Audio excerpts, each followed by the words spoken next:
আয়াত ৩০। قالوا كذلك قال ربك إنه هو الحكيم العليم। তারা বলল, আপনার রব এরূপই বলেছেন, নিশ্চয় তিনি প্রজ্ঞাময়, সর্বজ্ঞ। আয়াত ৩১।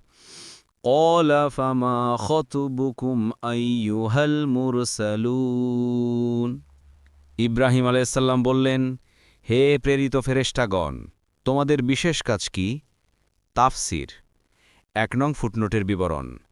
এই কথোপকথনের মধ্যে ইব্রাহিম আলাইহিস সালাম জানতে পারলেন যে আগন্তুক মেহমানগণ আল্লাহর ফেরেশতাগণ, আর মানুষের আকৃতিতে ফেরেশতাদের আগমন যেহেতু কোনো বড় গুরুত্বপূর্ণ কাজের জন্য হয়ে থাকে, তাই তাদের আগমনের উদ্দেশ্য অবহিত হবার জন্য ইব্রাহিম আলাইহিস সালাম খতব শব্দ ব্যবহার করেছেন। আরবি ভাষায় খতব শব্দটি কোনো মামুলি কাজের জন্য ব্যবহৃত হয় না, বরং কোনো বড় গুরুত্বপূর্ণ কাজ বুঝাতে ব্যবহৃত হয়। তিনি জিজ্ঞেস করলেন, আপনারা কি অভিযানে আগমন করেছেন? উত্তরে তারা লূত আলাইহিস সালামের সম্প্রদায়ের উপর মাটির তৈরি প্রস্তর, কঙ্কর বর্ষণের আযাব নাজিল করার কথা বলল। দেখুন কুরতুবী, আত-তাহরির ওয়াত তানবীর।